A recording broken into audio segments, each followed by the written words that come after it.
नमस्कार, मी प्रेरणा Naik. PM news मध्ये आपले स्वागत आहे. आपण पाहत आहात पीएम न्यूज. चला तर मग उर्वरित बातमी. या 2025च्या बार्शी नगर परिषदेच्या निवडणुकीच्या निमित्तानं होत असलेल्या जाहीर सभेचे अध्यक्ष ज्यांनी या देशाची सेवा केली आणि भारतीय जनता पार्टीचं अत्यंत खडतर काळामध्ये काम केलं असे कार्यक्रमाचे अध्यक्ष आदरणीय मोरे मेजर साहेब, त्याचबरोबर एक सोलापूर जिल्ह्याला कणखर असं नेतृत्व या ठिकाणी पालकमंत्री या रूपाने मिळालं. माझे अत्यंत जीवाभावाचे मित्र. तसं भाऊंना मी सांगू इच्छितो की भाऊ, मी थोडं शांत बसलो होतो, परंतु तुम्ही भगवंत महोत्सवाच्या वेळेस आल्यानंतर मला पोस्ट केलं आणि प्रेरणा दिली आणि परत मी राजकारणामध्ये सक्रिय झालो. नाहीतर मला पण माहित नव्हतं की मी बहुतेक काय करणार आहे. तुम्ही प्रेरणा दिल्यामुळं आणि साहेबांनी तुम्हाला माझ्यावरती लक्ष द्यायला सांगितल्यामुळे तुम्ही मला फार प्रोत्साहन दिलं भाऊ. नाहीतर मी तसं थोडं काही शांत बसण्याच्या मनस्थितीत बांधवांनो खऱ्या अर्थानं आलेलो होतो.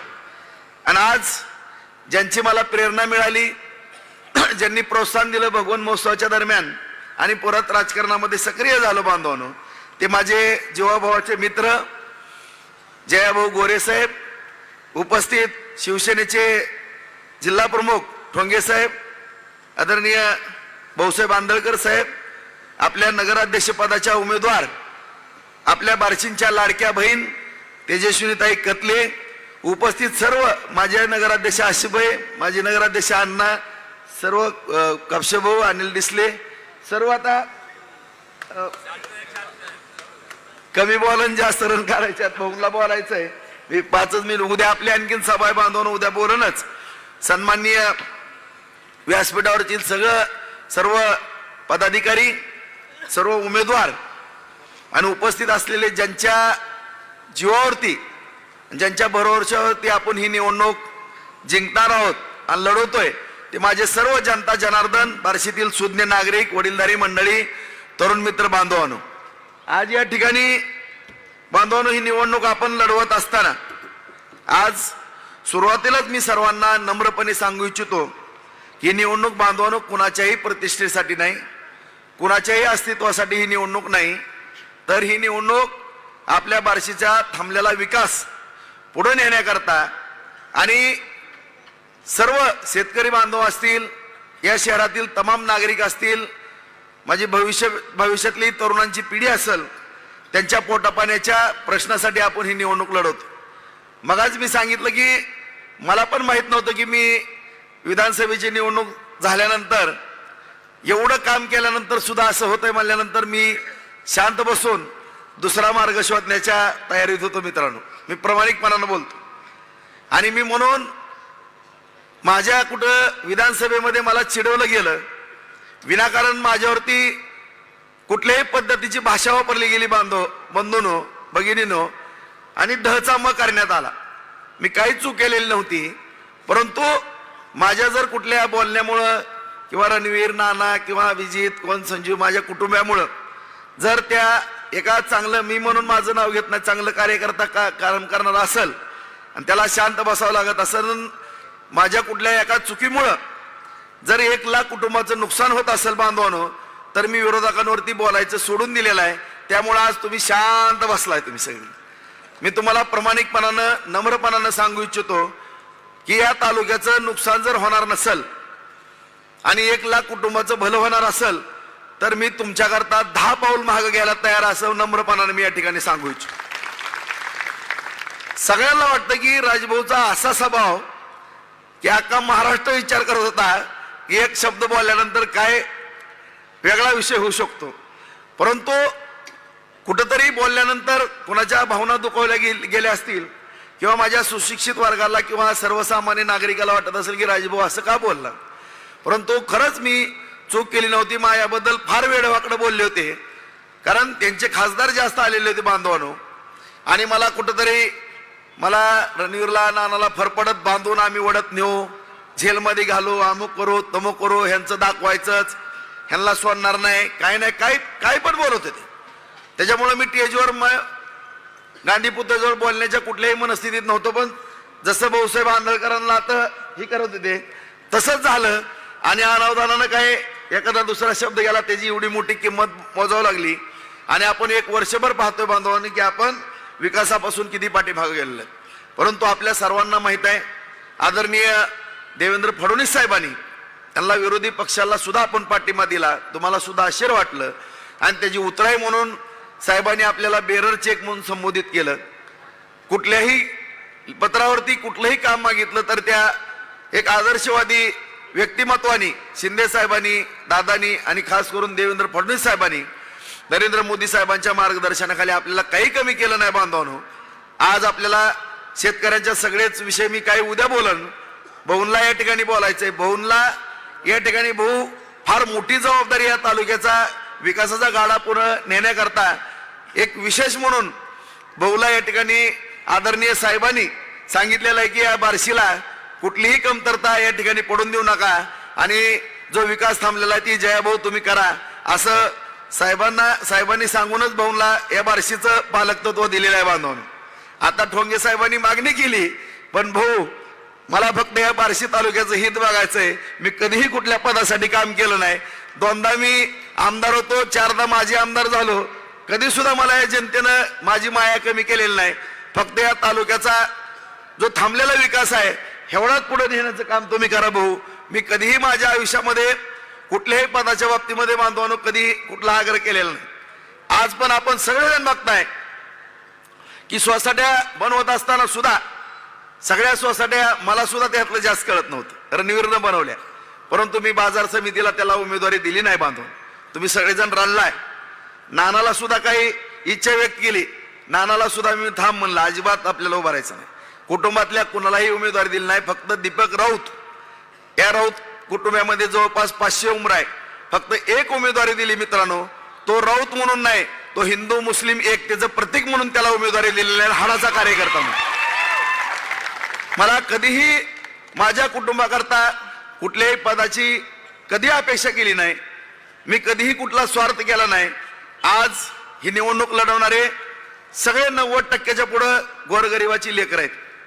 ग्रामपंचायत असेल, सोसायटी असेल, जिल्हा परिषद असेल, पंचायत समिती असेल, बांधवानो सगळी गोरगरिबाची लेकर. कोण मंडपाचे खड्डे खाणारा, कोण माळवं ऐकणारा, कोण किराणा दुकान छोटंसं चालवणारा, कोण रिक्षा चालव करणारा, अशा सगळ्या गोरगरिबांच्या मुलांना आपण या ठिकाणी लोकप्रतिनिधित्व करण्याची संधी देतो.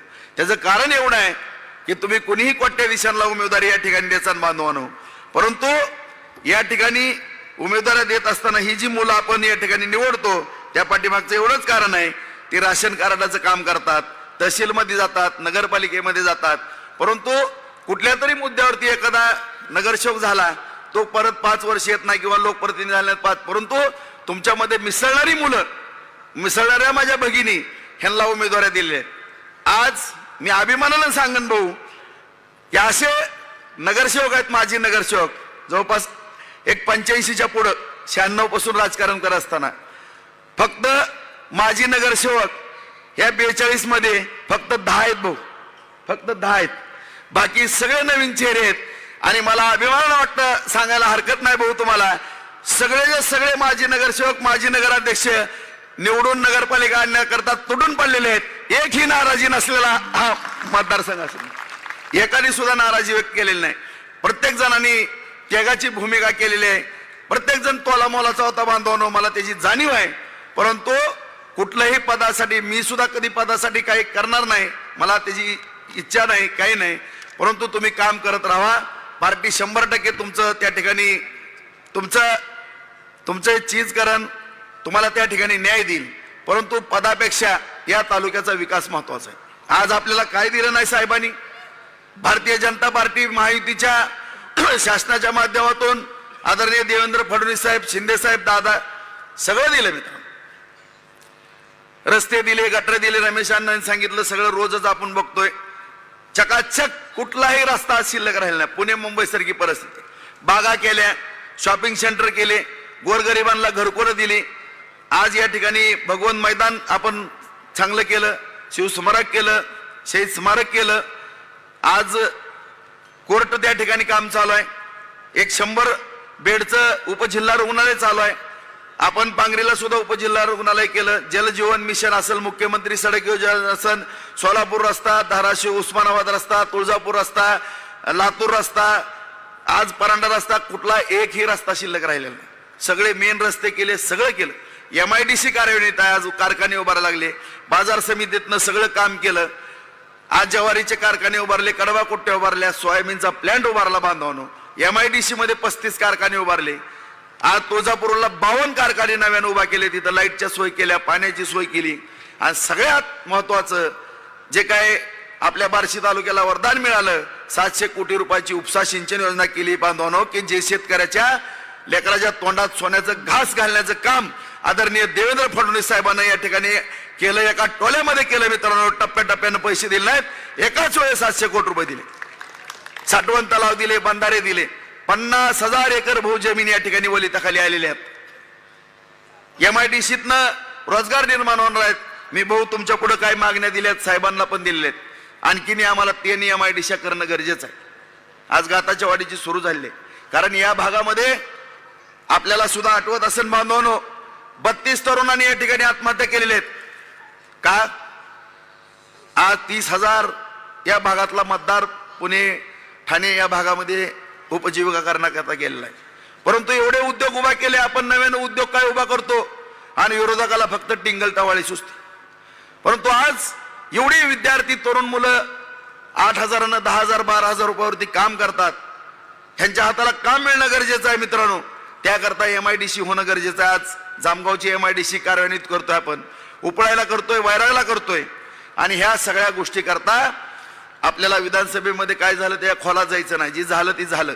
कारण या ठिकाणी मी 10 वेळा सांगन की या बार्शी शहरामध्ये, तालुक्यामध्ये जातीय स्वलोका निर्माण करणं ही माझी जबाबदारी आहे. मी आज ज्या दिवसापासून राजकारणामध्ये आलोय, एक सुद्धा हिंदू मुस्लिम दंगल नाही, दलित समाज बांधवाची कुठलीही दंगल नाही मित्रांनो. कुठेही काय घडलं तर पोलीस फोर्सपेक्षा मध्ये उभारून दोन्ही समाज शांत करण्याचं आतापर्यंत काम केलेलं आहे. कधी सुद्धा इथं खडा दंगलीचा, जाती दंगलीचा पडून दिला नाही. ही ख्याती आहे माझी. आणि तीच भावना व्यक्त केली मी बांधवांनो. दुसरी कुठली केली? काय चूक केली मी? तीच भावना व्यक्त केली की कुठल्याही समाजामध्ये भांडण होता कामा नये, तालुक्यात नाही, जिल्ह्यात नाही, राज्यात नाही.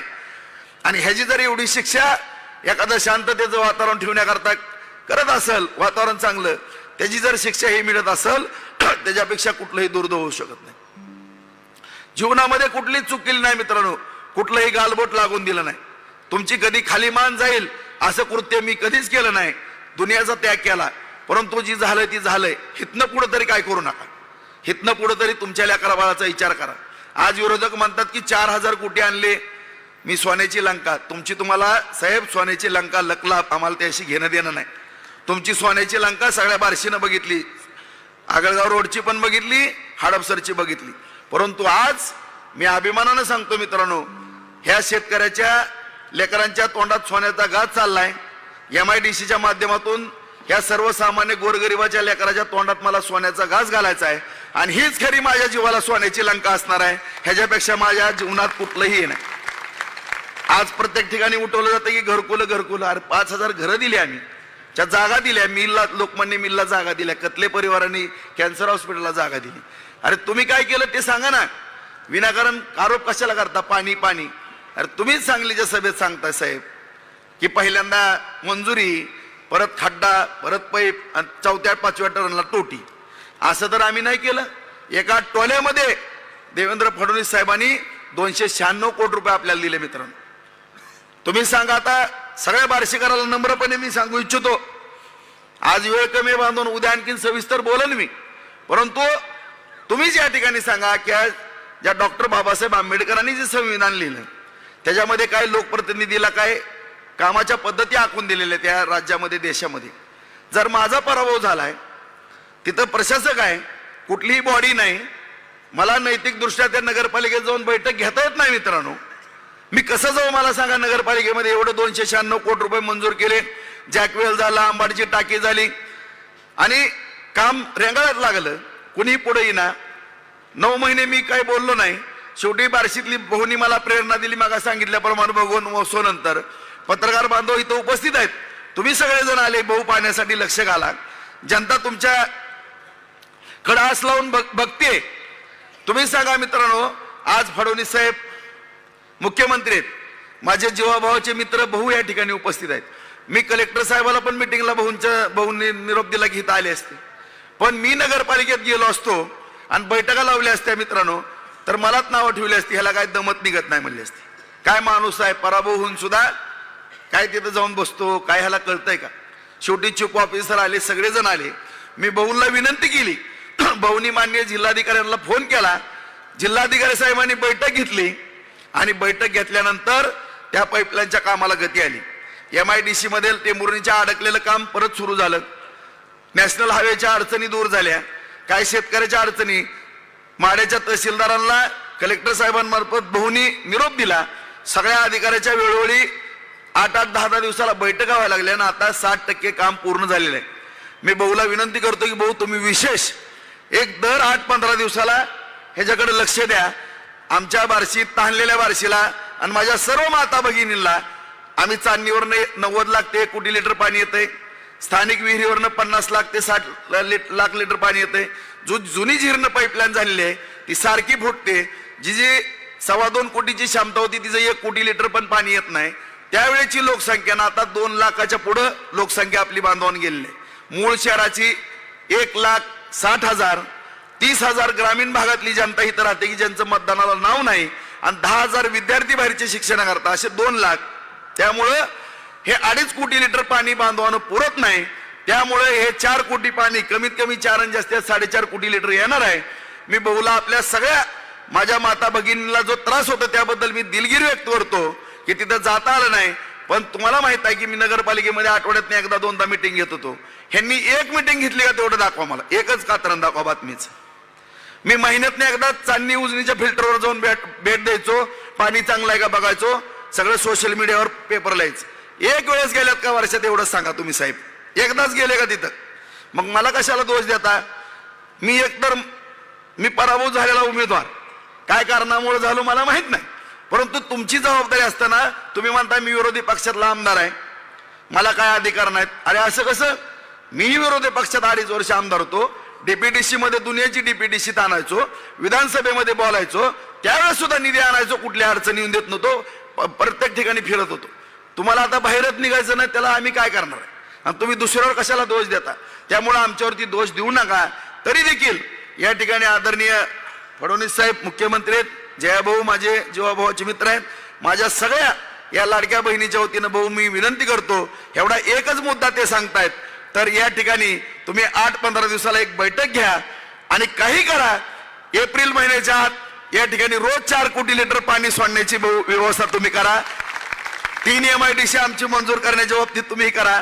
बाकीचे तर कामं भाऊ उपसा सिंचन योजना वगैरे तुम्ही करणारच आहेत. आणि मला खात्री आहे एवढा धडाडीचा माझा एक जीवाभावाचा मित्र अख्खा जिल्हा भाजपमय केलाय आणि या ठिकाणी एक असं धडाडीचं नेतृत्व या ठिकाणी आपल्याला मिळालं आहे. त्यामुळे कुणीही काळजी करू नका अशी या ठिकाणी नम्रपणे विनंती करतो. वेळ कमी असल्यामुळे भाऊंना बोलणं या ठिकाणी भाऊंचं आपल्याला ऐकण्याकरता या ठिकाणी आलेले आहेत. त्यामुळे मी भाऊंना नम्रतेची विनंती करतो की आपला वचननामा भाऊ प्रसिद्ध करावा आणि आपलं एक मनोगत आणि बार्शी तालुक्यातल्या या जनतेला एक आपण सगळ्या कामाच्या बाबतीमध्ये आपण जबाबदारी घ्यावी अशी नम्रपणे तालुक्याच्या वतीने विनंती करतो. आणि आपल्या कतलेताई आणि 42 पैकी 41 उमेदवार महायुतीचे निवडून द्यावे. कमळ या चिन्हा पुढचं बटन दाबावं, जिथं धनुष्यबाण आहे तिथलं बटन दाबावं अशी विनंती करून माझे 2 शब्द संपवतो. जय हिंद, जय महाराष्ट्र.